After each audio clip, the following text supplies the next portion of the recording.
lot of time, effort, and energy to create a great culture. But it's a misnomer that if you build an amazing culture and promote it, you not only attract people with the talent and skills that best fit the role, you'll also attract people that are aligned with your culture. It takes a bit more than that. So today we're sitting down with Erick Iverson, Vice President of Solutions Development at TIAG, to talk about the importance of culture-driven recruiting and hiring. Hey, Erick. Thank you for having me today. Oh my gosh, thanks for being here. Absolutely. So you have been creating what I would say exceptional cultures for a long time. But doing this, creating the culture, promoting, it's imperative for finding talent, but you know there's another vital step, and that's involved in the recruiting and hiring. Yeah, absolutely. Really, for professional services firms, recruiting is probably the most important part of the organization. That's what allows us to bring in top talent. And really, for organizations committed to building a strong culture, that recruiting team, they're an extension of the organization. They embody your culture and really are almost like marketing for the organization. 100%. So there's a lot of definitions around culture and cultural fit. A lot of talk about this. What's your definition? I think culture is one of those words that's a little bit overused in business, but really at TIAG, cultural fit really is probably better defined as a shared ethos. Ethos being a deeper concept, a little deeper than culture. It touches upon how people think, how they feel, and generally their core values, if you will.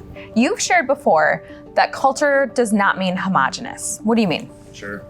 I believe that's why thinking of culture as a shared ethos is important. That deeper concept of really how an individual makes decisions, how they measure success, and what makes them feel passionate about their work. These shared values, they can be embodied by anyone. And in fact, as we reach far and wide to find folks that have both the technical skills and the cultural fit, we find that we have to reach into large pools of individuals. It really creates a rich and diverse workforce while promoting harmony that can be attributed to that shared value system. And this isn't just philosophical or metaphorical for you. Talk to me about why a diverse, heterogeneous culture is so vital on a practical level. Sure. I mean, our teams are asked to solve incredibly challenging problems on a daily basis. These are problems that you don't learn in school, you don't pick up a textbook to learn.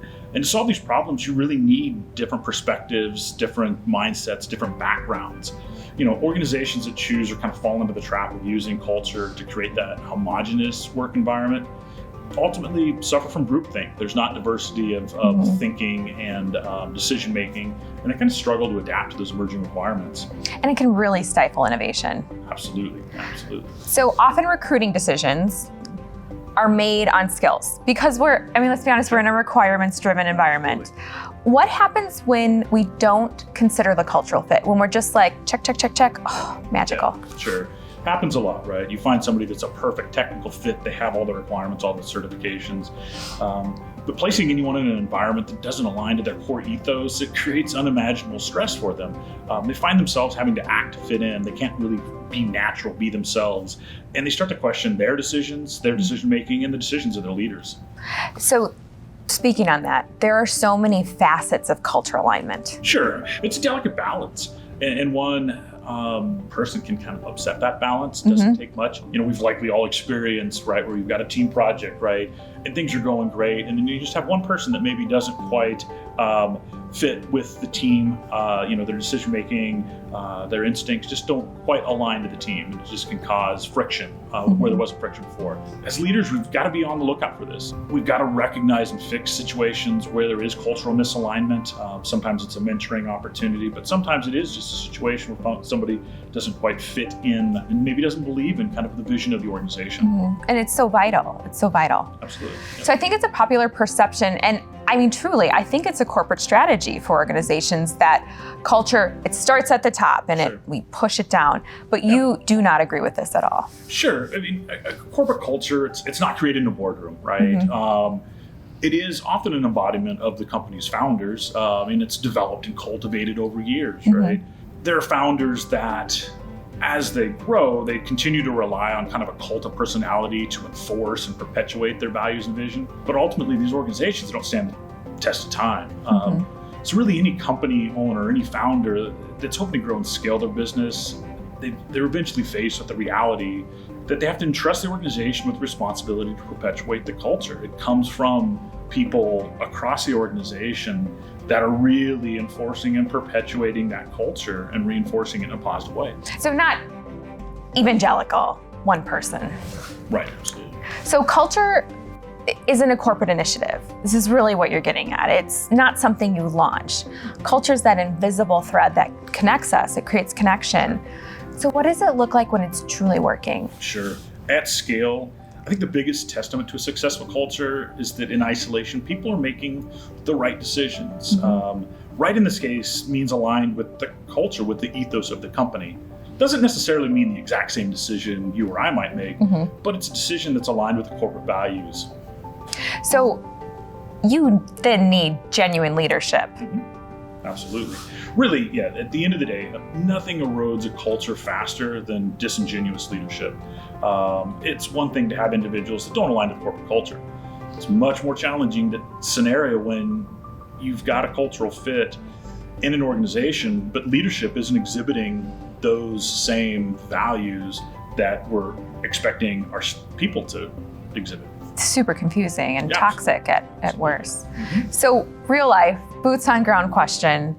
What happens when you have someone who is just a perfect cultural fit, but not from a technical expertise standpoint? Yeah, no, it's great. I mean, it's one of my favorite challenges, right? I personally love watching the professional growth of our team members. And oftentimes the scenario you mentioned, it's a recipe for rapid growth. If we hire somebody that's a cultural fit, they really eat and breathe what we are about as an organization, we can give them the resources to grow their technical skills. It's mutually beneficial, creates a perfect environment for someone to blossom and grow and become the next wave of leaders within our organization. And you've seen this work. I mean, you launched an office in Charleston. It's growing at a rapid pace. You now have a second location. This is really a recipe for scalability and growth, not just for the organization, but for the teams. Yeah, 100%. I mean, that's at the end of the day, to support all the customers that we're asked to support, to solve the problems that we are asked to solve, we've got to scale, we've got to grow, we've got to be able to refresh our talent pool. And it does have to be somewhat of a calculated corporate effort to make sure we perpetuate what we're all about as an organization. And it's truly authentic and genuine. Everyone really cares and is like one team. Absolutely. Again, I think we all have to hold ourselves and each other accountable for reinforcing the culture, for, again, perpetuating it and rewarding the behaviors and activities that align to the culture. It's been great to hear you talk about this. It's great to see it live and live it, but thank you for being here and sharing with us. Yeah, thank you very much. And thank you for spending a few minutes with us. For more trends and insights, subscribe now and join us next time for another episode of Tech Connect, Talks That Transform.